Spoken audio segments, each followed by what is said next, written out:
and you're watching the greatest show on the internet. All right, here we go. Go Vegas Live. Go Live Las Vegas. Hello, everyone. It's me, President Trump, the greatest president in the history of presidents, on Go Live Vegas. It's huge.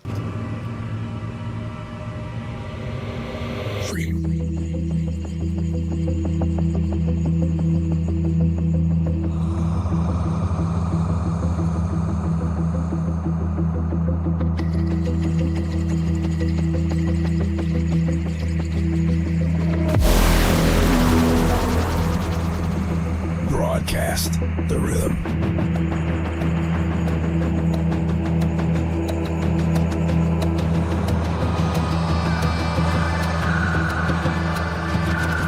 Go live, Vegas on the screen, feeling the flow, so pristine. Boom, as the beats align, electric dreams, they intertwine.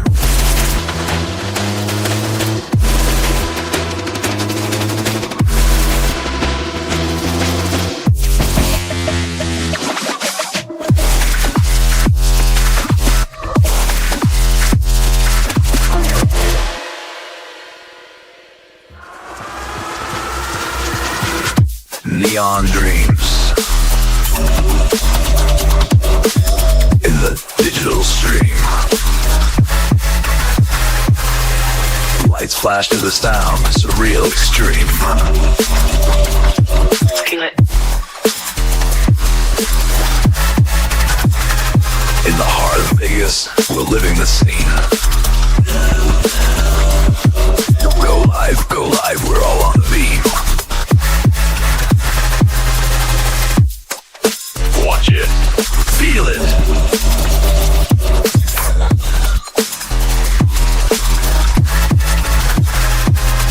On live stream, the pulse, it races. Bass pounds, high stakes, wild chases. We just need to forget about everything. Put away our problems. Get along with each other and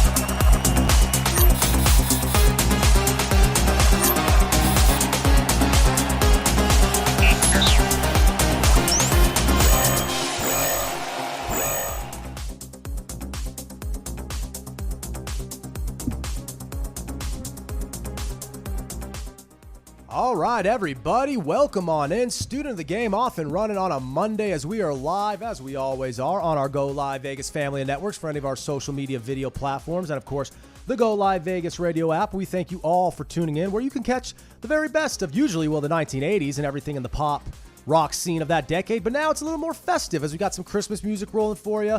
You may have noticed on any of you watching on our video platforms, the studio here is looking very festive. Maybe we'll even get a wide shot at some point over the course of the show to show you what we got working with here. There you go. You gotta love it. We do the holidays big here at Go Live Vegas, and again, we welcome you all in.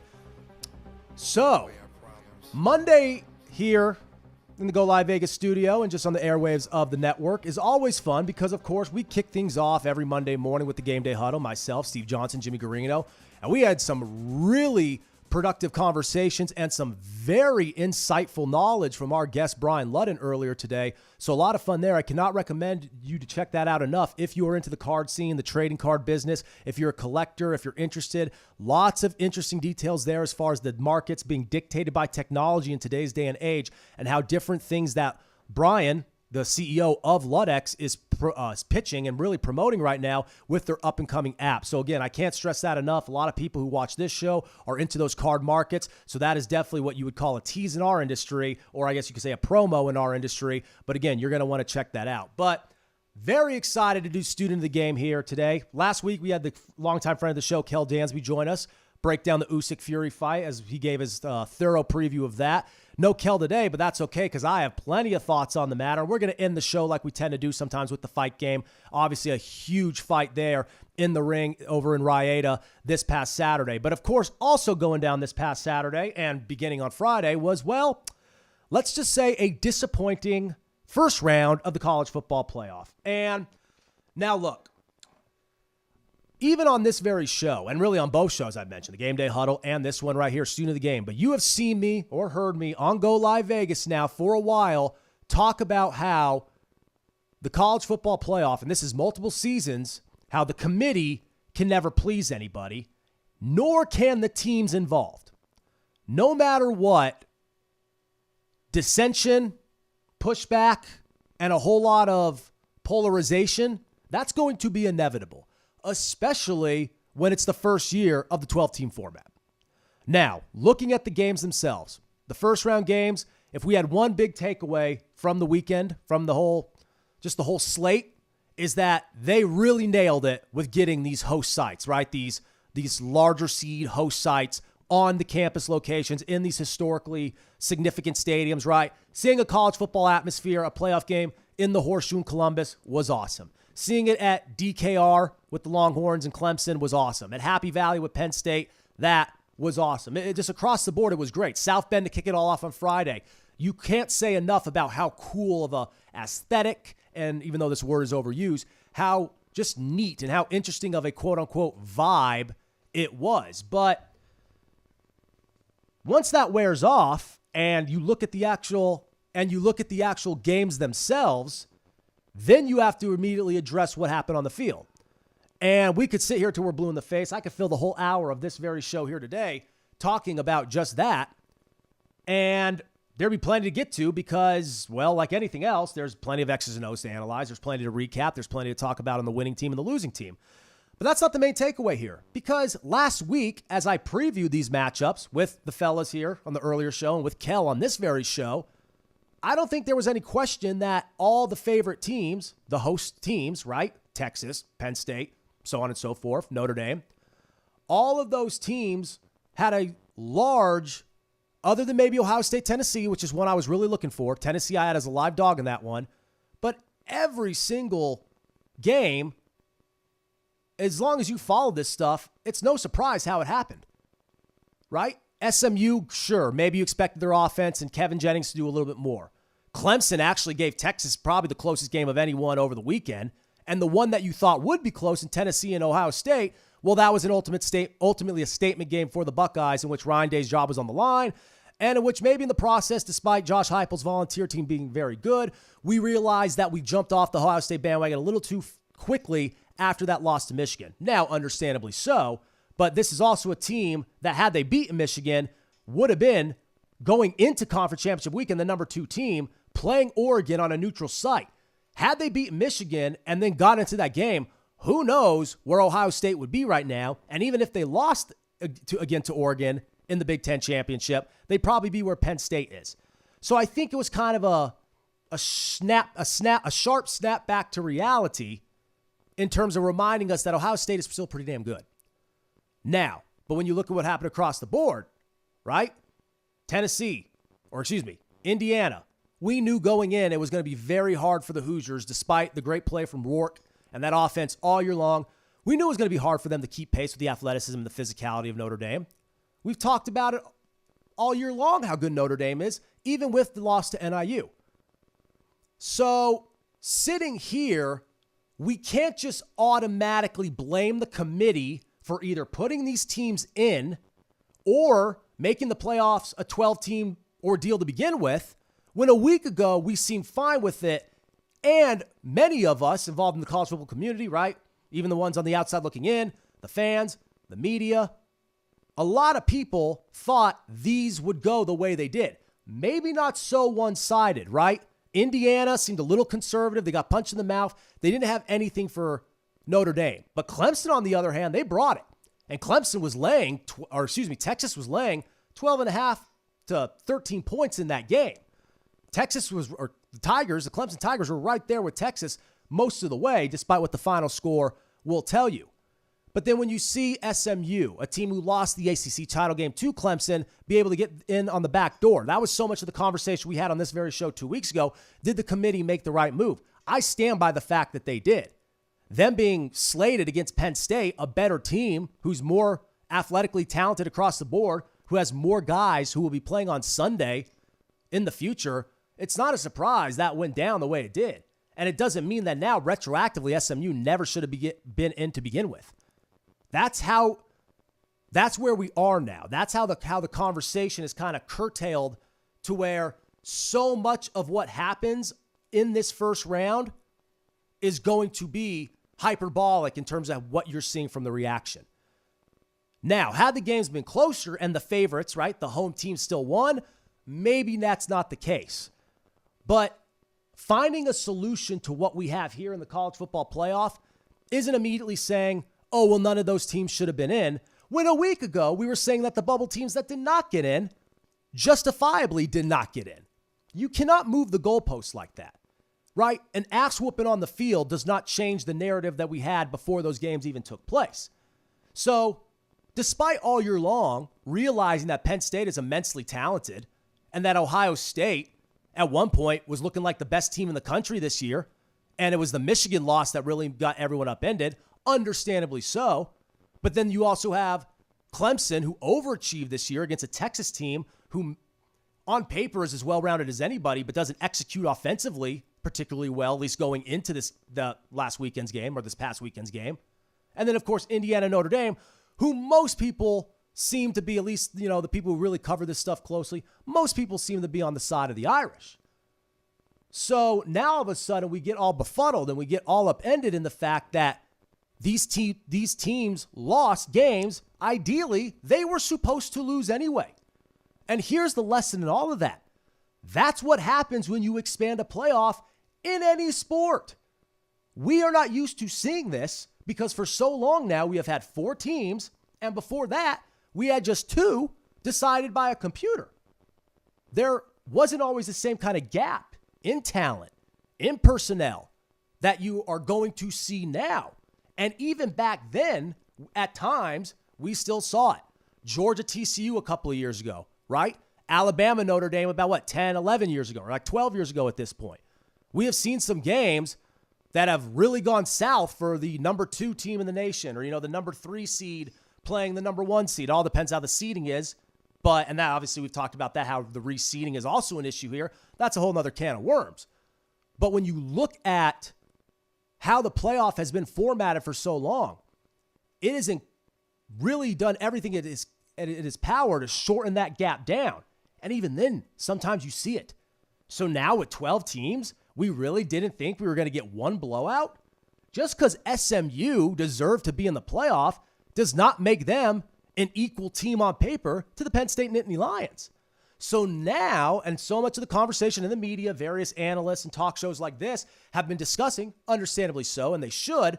Now so much of the discussion has shifted to, well, what are they really going to start looking for in the future? Moving forward, are we just going to put the best team on paper from an X's and O's standpoint out there because we know they can travel to Austin, Texas. They can travel to State College. They can travel to South Bend, anywhere, Columbus, Ohio, and go play in the shoe and be competitive.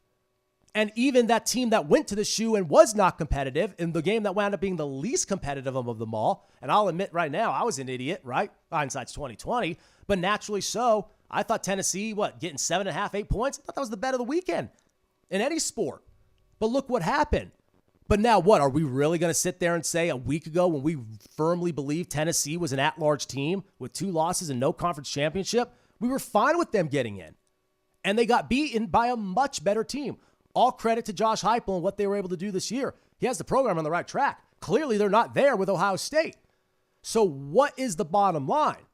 Are we going to continue to look at the conference and say, okay, well, they were competitive in the SEC, so therefore they must beat most teams across the board? Are we going to look at Ohio State and say, okay, they lost to Michigan, they can't be that good, but then the next time we see them, they're dominant, right? You have to look at this collectively, and we are at a point right now where you cannot have your cake and eat it too. You cannot say, oh, the committee needs to follow their criteria and follow their strict guidelines of who gets into the college football playoff, and then just say, yeah, but the better team won. That was going to happen anyway. We are going to see it in the NFL playoffs in the wild card round. We are going to see it in the NBA playoffs. You see it in the NBA postseason, right? More than anywhere else. Even in the NHL, the Stanley Cup. Like, you see it there too. You see gaps, particularly in the early round. And anytime you expand a playoff bracket, you are now getting those threshold teams, right? Those bubble teams into the mix. The problem is those bubble teams are a lot lower on the totem pole than we realize sometimes. And that's why I wonder if people's main beef here, and you're starting to see that kind of become a little bit more vocalized now that the first round is in the rearview mirror. I wonder if the real debate here moving forward is the fact that they just added too many teams to begin with. I get it. 12 teams in the playoff, that's a big expansion, big money grab, more football. And again, if you had one win on the weekend, it was the host sites. But now you wonder, so much talk, so much chatter about them expanding it. You expand it to 14 teams. Now you have even more teams in the mix. You have even more potential first round games with a host site, right? You capture that atmosphere, that instead of that neutral site bowl game atmosphere that we're going to get next week, you now basically have an additional regular season game now with playoff ramifications, right? The aesthetic, the feel of it all is regular season, but the stage of it all is postseason. That was pretty damn cool, right? Like, that was something I think for a long time we wanted, whether we admitted it or not, and we got it, and it was awesome to witness. But now, again, you can't have your cake and eat it too all the time here, especially when it's year one of this new format. And that is why for years, long before I even was on the Go Live Vegas airwaves, I have said throughout my media career and just me following the sport of college football so religiously, I have said ideally the best form of expansion would have been 8 teams. The reason why is if you watch, now this is never a given, it's not set in stone, this is not necessarily concrete, but in sports, right, you tend to go off of patterns. The pattern in college football normally is that when you look at the top 6 teams, you usually see a shorter gap there, and then once you kind of get into that 7-8 range, it takes a bit of a dip. And since those teams that were previously in that 6, 7, 8, 9 range weren't on the bubble, they were just getting your standard New Year's Six bowl, right? Good team, maybe even have a conference championship, have a bowl game when it's all said and done, but they're not really in the national conversation, and we were okay with that. The debate for the playoff the past 10 years has always been the 4 teams that got in, and usually the first 2 out. Sometimes the first 3 out, but usually it's the first 2, and sometimes it's the first 1, right? The odd man out, the fifth team. That is usually where a lot of the back and forth has surfaced from. No one really has ever made the case for teams 7, 8, and 9 to be in the mix back when we had that structure. Now with this new structure and more teams get an invitation to the dance, if you will, we are seeing what ultimately would have happened all along and likely will continue to happen. March Madness is a system that is structured to allow upsets to happen in the first and the second round, right? For the longest time, when we see a 15 seed top a 2 seed, we saw that. And then even more recently, we finally saw a 16 seed top a 1 seed, right? It happens because that tournament, despite it still being rare, allows it to happen. But you watch March Madness most years, the gap in the first round, second round, it's big a lot of times between the 2 teams. It should be. That's why they're seated where they are. That's why you'll get a team on the bubble who does make the NFL playoffs, and they just get absolutely shellacked in the wild card round against a team much better than them. Doesn't mean they shouldn't have been in. They earned the right to get in based off of the field and based off of what you needed to get that last spot. The college football playoff is no different. Sure, you can debate, should Alabama have been in instead? Should South Carolina been in instead? I get that. But at the same time, acting like had they made a few different moves on Selection Sunday, just over a week ago now, acting like if that would have been the case all along and that we would be sitting here on a Monday morning, a Monday afternoon saying, wow, the first round of the 12-team college football playoff was a smashing success. No way. So ask yourself what you're really looking for here. Are you looking for thrilling, barn-burning games between teams that have a really short gap between them? Or are you just looking for more football?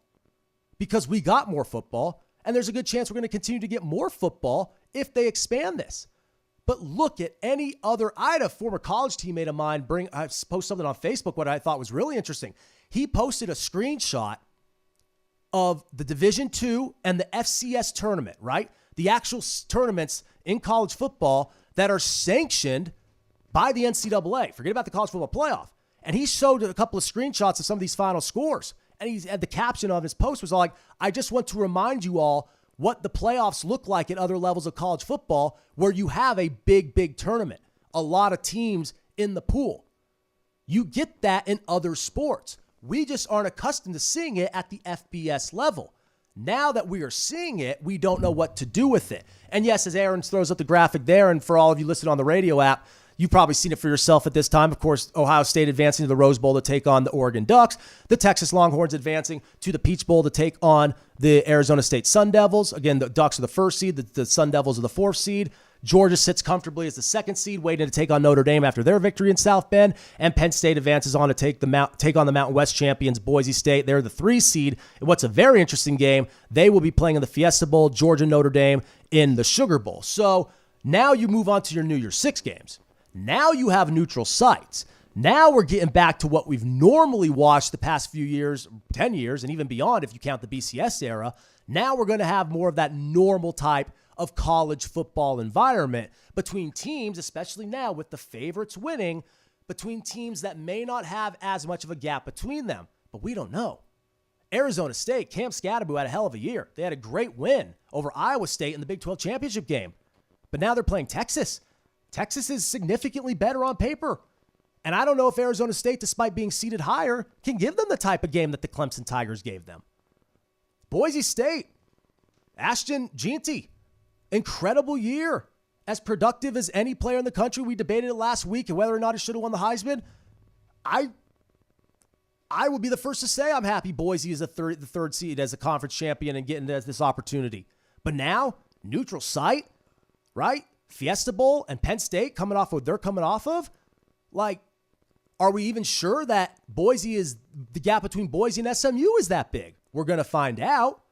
And then next week on this very show, on this very network, we'll see where public opinion is going.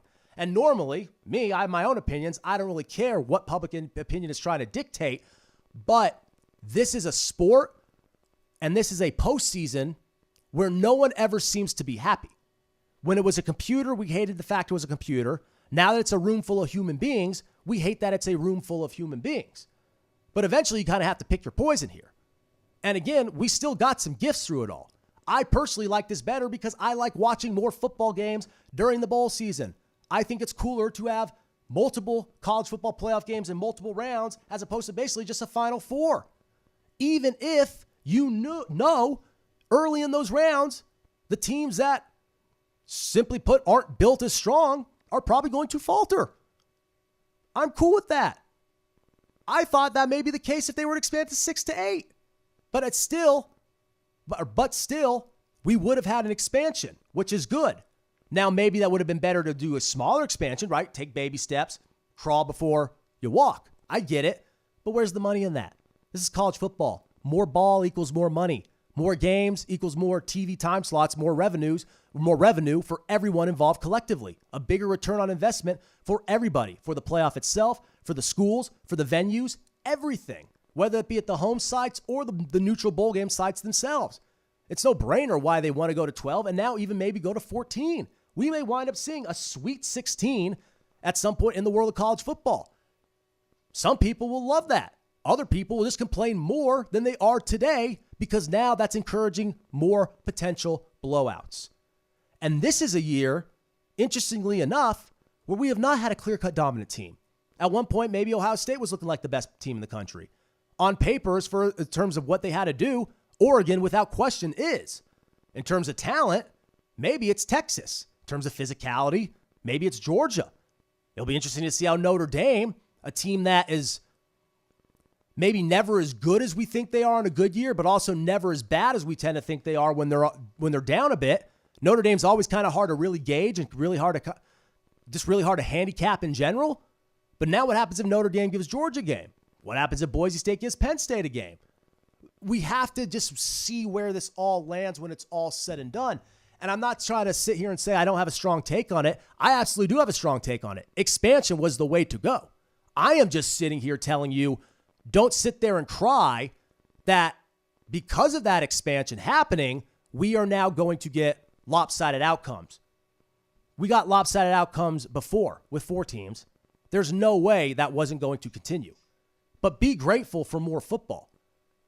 Right? Everyone was so collectively happy that Alabama was left out in the cold a week ago. Now everyone wants or wishes, in hindsight, Bama was there all along, so they would have gotten a better game on Saturday night or Saturday afternoon. No, that's dumb. You can't just bet the result like that or hang your hat on the result like that now that it's already transpired. It doesn't work like that. That's weak anyway. Now, if you've always been against the expansion of the college football playoff, then I get it. Most people weren't, though. No one, because think about it. Everyone was happy when they went from 2 teams to 4, and in a matter of like 5 minutes, people were complaining. Everyone seemed to be pretty on board with them going from 4 teams to 12, and now after a cup of coffee, people are complaining. Let's see how this all plays out. And there's still a lot of mystery here now. Aaron, we'll pop up that graphic one more time before we move on here, but with Oregon now taking on Ohio State, Rose Bowl, right? Classic type of Rose Bowl matchup historically, but neutral site. Now you have to beat the Buckeyes again. Hard accomplishment or hard task, hard feat. They accomplished it the first time around in Autzen Stadium in Eugene. And even that was by what? A point, 2 points? And it came down to Will Howard basically making a mental error. But we saw what that game meant to Ohio State. We saw how they emptied the tank. Will Oregon be ready? Will Texas play a lot more efficiently than they did against Clemson, who again was probably of all the underdogs this past weekend, the most formidable? Can Notre Dame match Georgia's physicality? I like to think they can, but every time in the past when Notre Dame seems to go up against a big-time SEC opponent in the postseason, they fall apart. And then, of course, SMU, Boise. Do we realize that when it's all said and done, Boise actually is all that? Or are they much like how the Mustangs looked, right? They won't be in the cold. They won't be in Happy Valley. But you're taking on a Penn State team that is really good and has probably the easiest path of anybody to actually get to where they want to be. So just soak that in for a second. You cannot have it both ways here. And if you do want to really have it both ways, you got to at least wait a few years because this is the first year. This is a classic throw to the wall and see what sticks type of scenario. And in terms of what's sticking, hands down, right, whether you're a college football diehard or just a casual sports fan looking for more action to watch, to bet on, whatever in the holiday season, if there's one thing that stuck to the wall, it was the home sites, the host teams having that atmosphere at play. If nothing else, while you looked at the scoreboard and watched the games take place, maybe not a whole lot of thrills and oohs and ahs there, but boy, did it look cool seeing those crowds. Boy, did it look cool seeing the aerial shots, the blimp shots of these historically famous stadiums now playing football at a time of year where they don't host college football games, right? This time of year, it's always either indoor or down south or in the East Coast somewhere or in the West Coast, right? You have the Rose Bowl, you have the Orange Bowl, you have the Peach Bowl, you have the Sugar Bowl. All these places are either in, the Cotton Bowl. They're all either in enclosed areas or warm areas that you don't really feel it's quote-unquote winter. It felt like true winter college postseason football, maybe for the first time ever, as far as the atmosphere is concerned, this past weekend. That was pretty damn cool. Now, I know I kind of sound glass half full here, but you have to be. Because what happens if we just are stuck with 4 and then we get maybe one good playoff game, maybe even 2 like we got last year in between the 2 semifinal games, and then we have a dud of a national championship? Every year, we are complaining about the end game of college football. And while week by week, it is as good as any television product out there, not just sports product, television product. On a week-by-week basis, it doesn't get much more entertaining to follow than college football, and yet no one ever seems satisfied when it's all said and done. So maybe that's more of a reflection of where we are at, as I don't mean to get too, sociological here, but maybe it's a reflection of where we are at, the sports collective, the college football collective, in terms of just, again, not really knowing what we want. Because if you ask me, what we got was still an improvement. And again, I get it. You expand the playoff, maybe you water down the competitive field of play a little bit, but you also make the product that much more intriguing. That is why in every major professional sports league, right, and including the college tournaments at the amateur level, that's why they seem to always go big, bold, lot of inclusion, lot of opportunity. Even if it's a team that doesn't have a shot, it's a contest that we can air on television and we can make money off of it. That's where we are now in college football. So if you want to go back to the way it was before, it's not going to happen. But if you want to, fine. But just know, if you ever complained about the 14 format, it comes off a little hypocritical now. And if you ever thought, oh, there are not 12 teams in college football who have a fair shot at the pie when it's all said and done, well, that's fine, but that's stating out the obvious, because very rarely do you find 4 or 5 teams that all have an equal opportunity to take home the title when it's all said and done. Remember that. You could rewrite history only so much here, but the results, right? The past results of these college football playoff tournaments, they speak for themselves. And now that we actually have a quote-unquote tournament, the same is going to be said now. The only difference is now it takes a little bit longer to get to the point where those gaps shorten and we really realize who the 4, 3, 4, or even 1 or 2 best teams in the country are. But for the first round, I get it. We wanted good football. We wanted action-packed games. And if you were betting any of these teams, these underdogs, I get it. And every underdog not only covered, other than Texas, they pretty much covered with flying colors.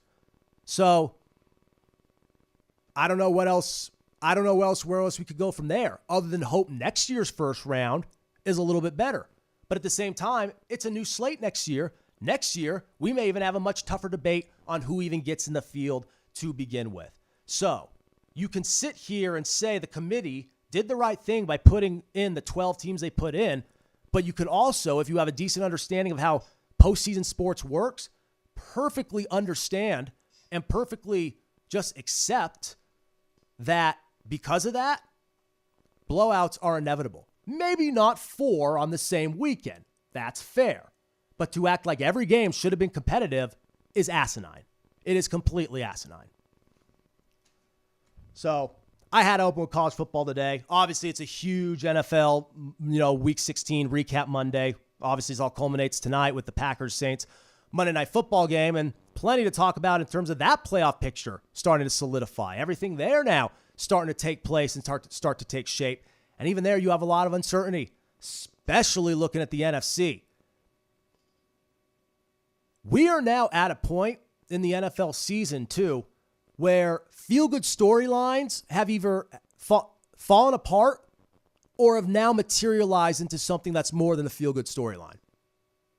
The Minnesota Vikings are a perfect pinpoint example of just that. At one point this year, it was safe to say, okay, Sam Darnold, new, change of scenery, new location after recalibrating for a year as a backup in San Francisco. Kevin O'Connell, super innovative with his offensive concepts, his route schemes, everything in between, his philosophy as a whole. Perfect for a quarterback trying to redeem himself, especially given the weapons they have. Probably the best receiver in football, at least the best receiver in the NFC in Justin Jefferson. One of the best number 2 receivers in Jordan Addison. And one of the most productive tight ends we've seen in quite some time, who we were worried about given his injury last year. But he's making a nice recovery in TJ Hawkinson. You bring in Aaron Jones, one of the biggest key pieces that you could possibly add to any offense this past offseason. And all these things now are starting to surface. But at the same time, they've been clear and apparent the whole way through. And it's because before we thought, okay, is this really sustainable? When does Sam Darnold revert back to Sam Darnold? But now we have to ask, does Sam Darnold ever revert back to the old Sam Darnold? Because he's not that anymore. That's what's so ironic. The answer is in the question. When does he revert back to the old Sam Darnold? Well, I guess when he decides to stop being the new Sam Darnold, which is apparently a completely different player. You see the release. You see the mobility. You see the athleticism. You see the downfield accuracy. All the things that people clamored onto with him as a prospect coming out in 2018. The same draft class, mind you, as Baker Mayfield, Josh Allen, Lamar Jackson, right? Now, again, Hindsight seems to be the theme here, but looking back, we may have not immediately envisioned those three I mentioned, particularly the latter two, being what they are. But, there were some early signs for all of them. And just because of Darnold's career being a disaster in New York, being a disaster in Carolina, we can't act like there weren't signs with him either. A lot of people thought he should have been the number one player taken in the draft over Mayfield. If you can play, or if you have the talent to at least be highly touted coming out of college, it doesn't go away, right? It may not be refined. It may not be pushed. It may not be, expedited. Fair. And that was the case for Darnold. But that doesn't mean every little bit of NFL ability he showed while in college, despite being inconsistent, despite being, I even at the time thought he needed another year. He was a high school linebacker. He was only so polished as a quarterback. But all the tools you need at the NFL, he showed that. The scouts weren't delusional in that. And then you add in the fact he goes to New York. Adam Gase, an abysmal offense. He's seeing ghosts. And then he goes to a Matt Rule-led Carolina team, where we saw them with Baker Mayfield the next year, no better. Now look at both of these quarterbacks. They found the right place, and now that refinement can come into the forefront. I'm not saying Darnold is going to take the Vikings to the Super Bowl, but to sit here and think the Minnesota Vikings, with their record now at 13-2, with another game against Detroit coming up at the end of the regular season that could possibly determine the number one seed, I am not going to sit there and say the Vikings aren't a contender. We know what teams are going to be in the playoff when it's all said and done just because they have to, right? The de facto division champions, they have to find wildcard teams. But just like we were just talking about with the CFP, a lot of times those teams are there just because they need to be there. Those teams exist to be the roadblock for the contender.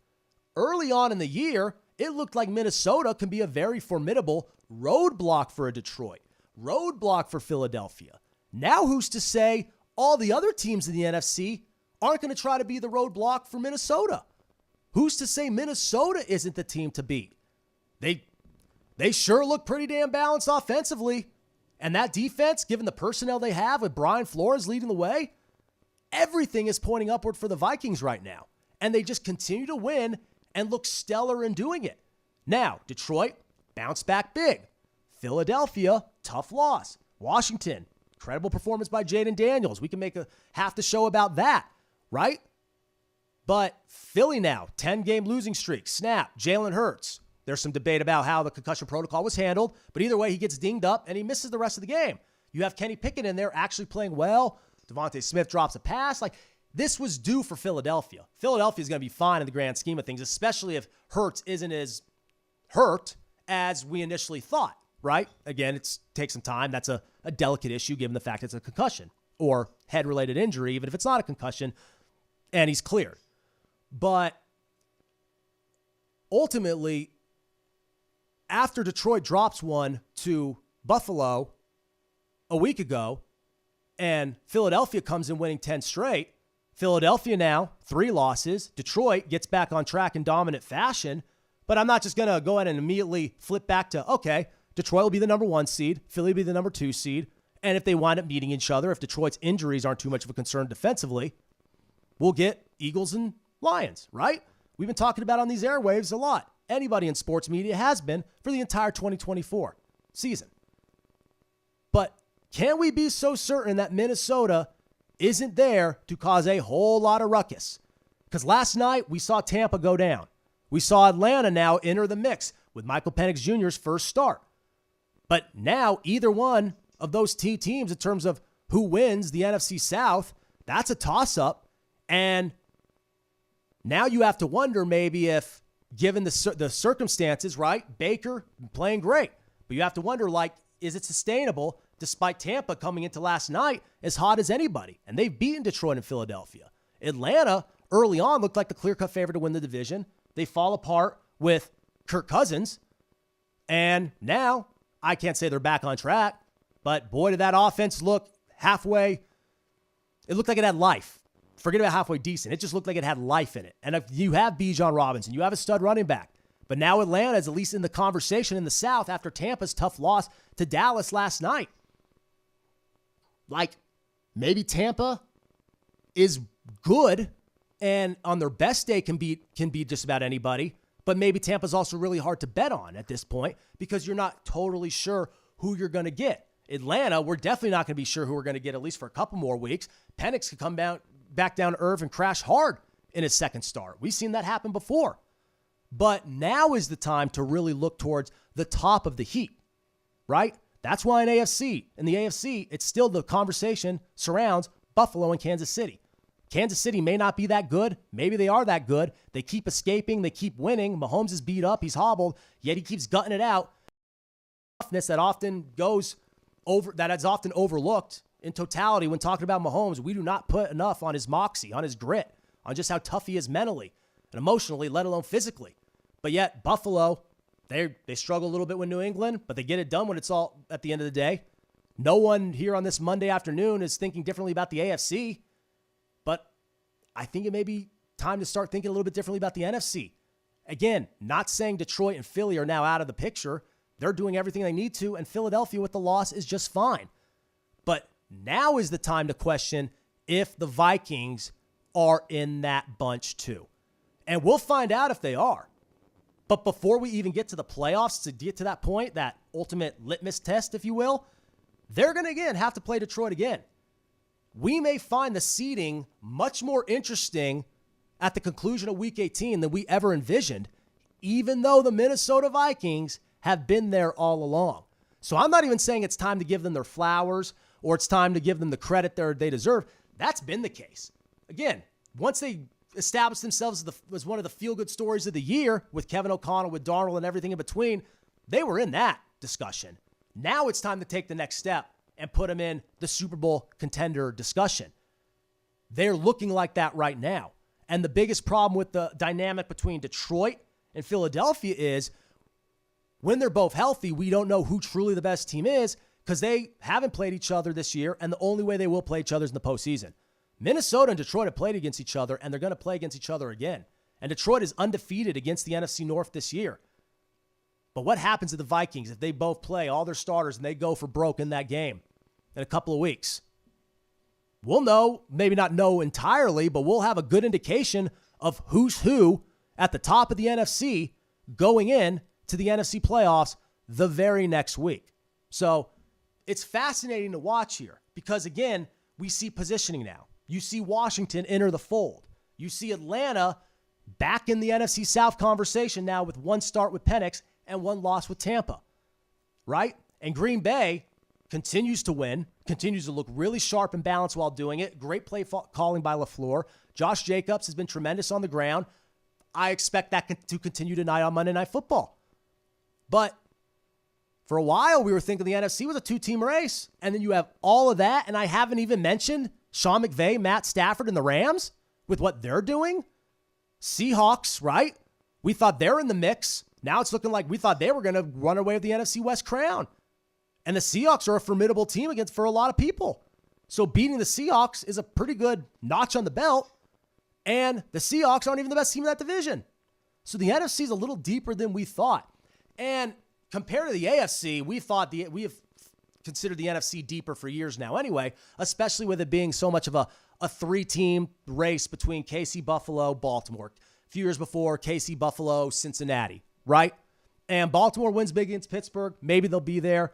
We'll see what happens with Cincinnati and Denver, who gets that 7th seed there. But I think it's safe to say now, the NFC may have a little bit more parity than we initially thought. So I could go all day talking about football. Obviously, there's a lot going on in the baseball offseason. And, of course, the biggest news, at least in my eyes, as far as the initial shock value of it all, this past weekend, the passing of Ricky Henderson, gone at the age of 65 after a battle with pneumonia. Simply put, one of the best to ever do it in terms of the sport and the very best to ever do it in terms of running the bases. And you can make a strong debate that he's the best to ever kick off a batting order, right? When you talk about someone who is that dramatically or that drastically better than everyone else in not one but two categories, in leadoff hitting and base running, and when you add the personality, the flash, the flair he had, him being such a dynamic athlete but also such a dynamic character, speaking in the third person, appealing to so many young fans and also so many old heads in a sport that is often just stricken with traditionalism and, people just not budging on anything. No matter who you were, you loved watching that man right there play for the Oakland Athletics, a legend of his club, a legend of his era, and a legend of any era. One of the most important, one of the greatest, one of the most thrilling, and just one of the most unforgettable athletes to ever step foot on a diamond. Rickey Henderson. You want to talk about impact, right? And just what playing a certain way. I'm trying to put in the words the right way. What making the right type of impact in terms of your play and in terms of your appeal, in terms of your marketability, in terms of how you get over, to use a professional wrestling term, with a fan base. It's not said enough because it happens so often in sports with the great ones. We expected it to be handed to us, and we don't think otherwise.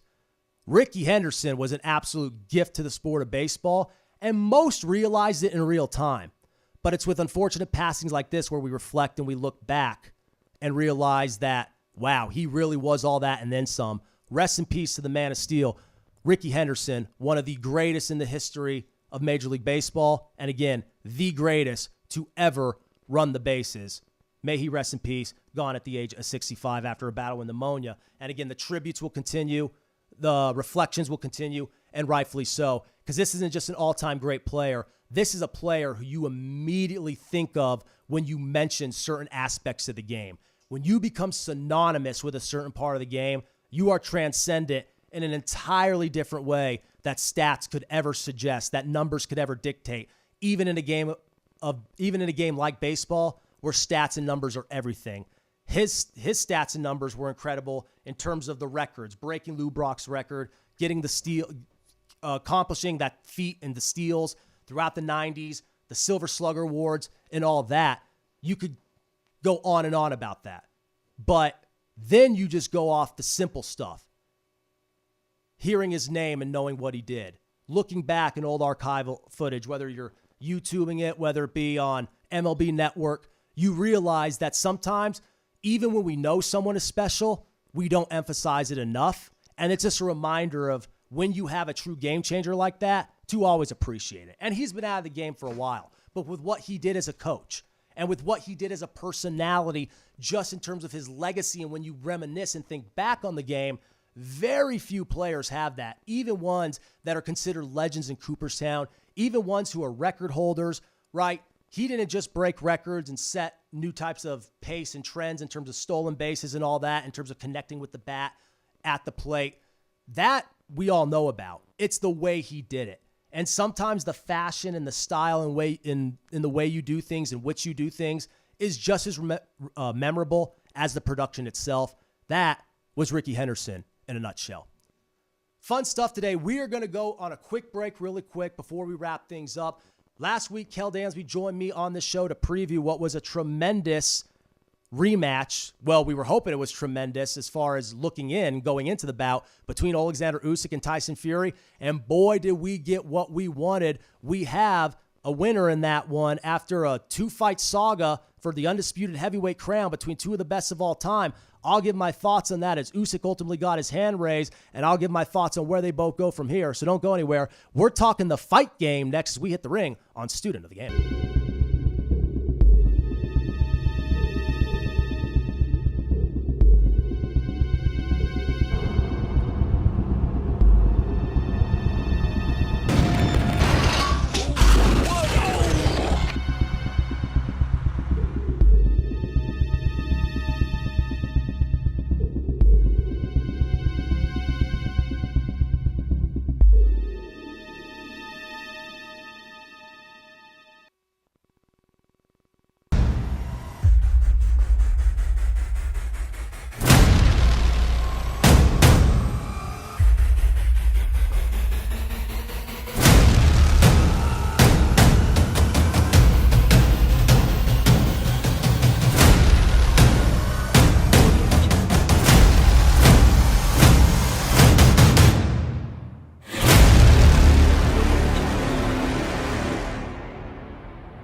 Vegas Studios, a unique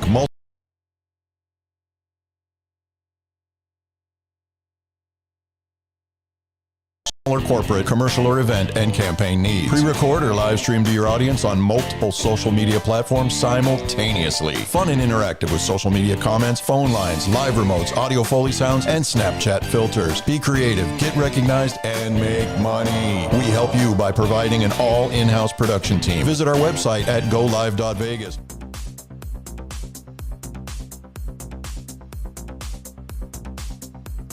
All right, wrapping things up here, or getting ready to wrap things up on Student of the Game. And what is a jam-packed Monday. Also, be sure, just a quick programming note for all those who tuned into the Game Day Huddle with myself, Steve Johnson, and Jimmy Garino earlier this morning. We thank you. Be sure to catch us every 10 a.m. Pacific time right here on the airwaves of Go Live Vegas, and also on our growing and hopefully soon to be thriving network as we push into 2025.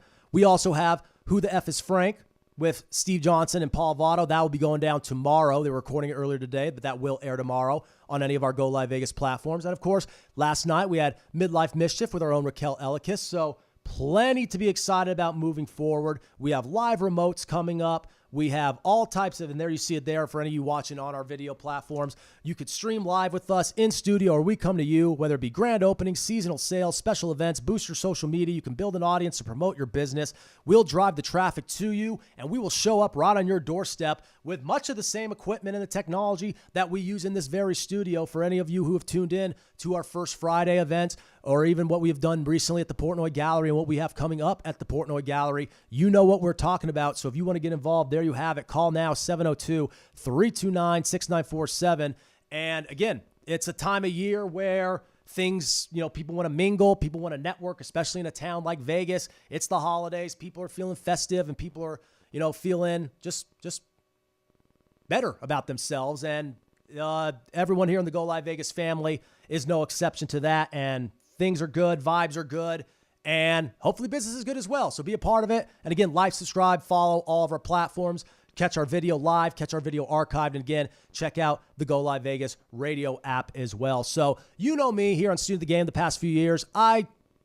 Unless it's like glaring and we're sometime in like the midsummer where you don't have a lot to talk about in football or in hoops or in baseball or in hockey and any of the big four type of sports, right? Sometimes I'll open the show with maybe a little fight talk. Most of the time, though, I kind of like to reserve it here for the back end of things, and for good reason, because it's a good way to kind of reflect on what we saw, digest on what we saw, and really dive in without having to worry about getting to anything else before we sign off. And obviously, again, last week we previewed it on the show with Kel Dansby, the rematch between Alexander Usyk and Tyson Fury for the undisputed heavyweight crown of the world. Usyk wins unanimous decision the first time around earlier this year in May in Riyadh. They go at it again this past Saturday.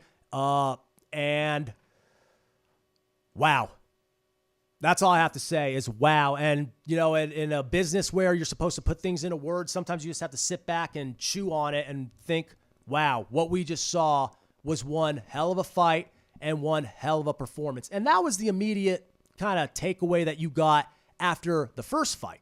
But now in a rematch, and now in a position, as Kel talked about, where Tyson Fury, who is so formidable, who is such a matchup problem, and who is so hard to beat once, so many people figured that the second time around, we'd have Fury knotting it up to essentially force a trilogy fight down the road, or at some point in 2025. And that was a fair thought to ponder. It really was, and naturally so. And at different points in the fight on Saturday, it looked like that may be the case. But when it was all said and done, Alexander Usyk gets his hand raised via the unanimous decision victory in what was a stellar performance. I had him winning the whole thing 8-4.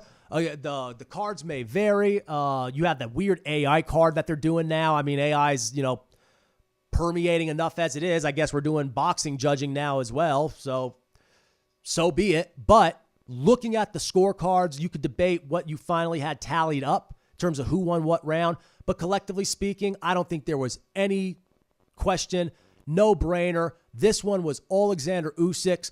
What a performance it was, with Fury doing so much upstairs with the linear punches, with the jab, with the 1-2s, the things he always does effectively well. And at times, it looked like it may be the difference in the fight if it were to go to the judges' scorecard, as it ultimately did. But Alexander Usyk, to keep the pressure up, to use the movement and the fluidity and the athleticism he did, to attack Tyson's body the way he did, to go after the midsection with short little hooks, to constantly advance against the bigger man, to pressure and swarm a man who isn't just bigger than you, is drastically bigger than you, and is drastically bigger than anyone he's ever fought, and really anyone in the history of the heavyweight division. We know what kind of monster Tyson Fury is and what kind of problems he presents given his technical skill set. But now, for the first time ever, Tyson Fury couldn't automatically, or I should say the second time ever, but for the first opponent ever, Tyson Fury could not automatically outbox the champion. Alexander Usyk is as technically gifted as any fighter we have ever seen in the cruiserweight division, as he was before, going up to heavyweight, and he has now proven to do just that at heavyweight as well. And then you just see some of the, and that right there, that was from their first fight, but like that's a good 1.5 because that right there that Aaron's showing right on the screen was the left hand that was the difference in the first fight. And it was that same type of punch, those big looping overhand shots, but also really technical, really precise, really accurate, and really well timed. That was the case in this time around too. Now, he never hurt Tyson Fury the same way he did in the first fight. That big left hand rocked Fury, and he was ultimately saved by the bell. We almost got a stoppage in the first one, and you can make the case this fight was even more competitive. The rematch delivered in ways that the first fight didn't, and that's saying something given how good the first fight was. It was my fight of the year, and I had it pegged as the best heavyweight fight of the last 20 years. This one topped that. And that's just talking about what we saw in between the bells, or in between the first round and the end of the 12th round. An absolute chess match between two stylistic wizards and, hands down, the two best heavyweight fighters of their era. But what's exceptional about it now is that in the process, it decided the best heavyweight fighter of his era, at least in the sport of boxing. And that honor belongs to Alexander Usyk. And when you do what he's done as an amateur, he got in the sport relatively late, especially given the fact how some international fighters, particularly in Eastern Europe, how early they get into the game, right? He got in actually a little bit later than a lot of guys do. But to win the Olympic gold medal, to dominate and win the undisputed cruiserweight crown, and then go up and do the same thing this past May at heavyweight, and then defend it, there is nothing more that man has to do in the sport of boxing at this point. Nothing. Everything from this point onward that he could possibly do is icing on the cake. It's ancillary. It's just extra seasoning. He has unified in the 4-belt era, unified 2 different divisions. We collectively were in shock and awe when 30 years ago, Evander Holyfield unified at cruiserweight and then went up to do the same thing at heavyweight. It was like this once-in-a-lifetime feat. And now here it is happening again. Fitting, it's with another generationally talented fighter and one of the best to ever lace up a pair of gloves and step into the ring. And if you don't think the resume suggests that, just watch what he did. Watch what he has done twice now. You saw on the screen, that was from the first fight. Maybe we'll get some imagery of the second fight. If not, no big deal. We're about to get out of here. And Aaron has been a busy man, but you get the point here. Ultimately, I could go on and on about all the things Usyk did well. And if you watched that fight this past Saturday, you saw for yourself, whether you're a boxing novice or a boxing expert, you know how good he is. But to know how good Tyson Fury is as well, and to beat him so often in boxing, right? Don't tell me size doesn't matter in fights. Weight class exists for a reason. That's why Tyson Fury is a completely different animal. You can't outfight him. You can't outbox him, maybe outfight him, which we kind of seen Usyk do. We have seen Usyk simultaneously outbox and outfight him when he had to make it dirty, when he had to make it muddy, a grind, and when he had to really swarm inside and do the dirty work, as you see right here. That's perfect. That is all of it right there in a nutshell. And you could go see the highlights for yourself. But that is what Saturday night was all about. And it's not telling the full story. Again, Tyson did a lot of good things with his linear punches up top, and for a while kept Usyk at bay, even had Usyk on his back foot. But every time it seemed like Fury would become the aggressor, Usyk went 180 and started dictating the pace again, and the Gypsy King was on his back foot. Normally, that's fine for a fighter of Tyson Fury's caliber, given his style, given his size, given his reach, and given his jab. Most fighters, that is plenty enough to get the job done against. Not Alexander Usyk. And that's because not only is he different than most fighters, he's different than any other fighter to fight at his weight at this era, and one of the best to fight at that weight in any era. This is not hyperbole, right?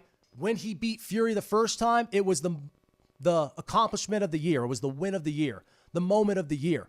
Now, it's one of the greatest accomplishments of all time because you beat a guy who many would at one point, even including Kel Dansby, friend of the show, many people thought Tyson Fury, just off the size alone, was unbeatable. Throw anybody from the Golden Era, Ali, Foreman, Frazier, his way, and he's dusting them, right? Throw any of the greats in the past, the Jack Dempseys, right? You go, if you want to go, the Rocky Marcianos, the Joe Lewises of the world. He's dusting them as well because he's too big. And for the guys who maybe could somewhat match his size, like a Lennox Lewis or some of these other big guys, he's just too technically sound. But now you have a guy who's really a natural cruiserweight going up in weight and not only fighting him, but outboxing him and going through the storm to walk him down in the process, walking the bigger man down and then punishing him despite him flicking those jabs and those big right hands at you upstairs? Are you kidding me? That is as good as it gets from one of the best to ever do it. He deserves all the praise. He deserves all the roses, and he deserves all the belts that remain around his waist and on his shoulders. Alexander Usyk at this point has nothing left to prove, and whether he wants to fight Dubois or anyone else, that's fine. Tyson Fury will be fine moving forward. Only fight I think for him now at this point is Anthony Joshua. It's the fight we all wanted to see to begin with, but now Usyk has conquered both of those mountains. He won basically not more than half the gold. He won 2/3, I guess. I don't know how to put the percentage of it. He basically won 3 of the 4 belts against Joshua, won the final one against Fury. That in itself is enough. But then to defend all of them against Fury, beat him again on the scorecards, no lucky punch, no big left hand out of nowhere that hurts him, just efficient shots, damaging shots, but methodical shots that really point to him winning the chess match as much as it was him winning the fight itself, the physical grind of the fight. He did everything so well, and even when he had adversity, he overcame it by completely flipping the script. Very rarely will you see a performance that good collectively against an opponent that big and that gifted in the Gypsy King Tyson Fury. And it in no way suggests that Fury has ever been overrated or overvalued. It just shows that Usyk is that good, and now he has 2 results in the year of 2024 to say so. Speaking of the year 2024, it was a fun one here in Go Live Vegas. We hope you had a fun 2024 as well. Next time we will see you, we'll actually be officially putting a bow on the year and what will be our last episode of Student of the Game and of the Game Day Huddle next week. But in between, of course, we have the Christmas holiday. So for all of you celebrating, we wish you and your family a Merry Christmas, your close ones, your friends, anyone that is in your circle. We hope it's a safe and happy holiday as you close out 2024 and head into 2025. And again, we're expecting big things on that calendar year. It was a fun one this year, so let's keep that rolling. So be sure to like, subscribe, follow us on all of our platforms, download the app, and again, check out all of our other shows that you have up, whether it be live, whether it be archived. You got, of course, this one, Student of the Game, but you have Midlife Mischief. You have Where the F is Frank, and of course, you have the Game Day Huddle. Lots to be excited about. Again, get in contact with Aaron and Raquel. You have the information there on your screen, and you can follow us on any of our social media platforms for more information if you want to get involved or be involved in, or be in the swing of any of our live remote tapings, our live remote shows, any of the things we have going around town. There's a lot to be excited about as the festivities continue. So will our coverage right here on Go Live Vegas. Thank you all so much. Merry Christmas, and we'll catch you next time right here on Student of the Game. Have a good one.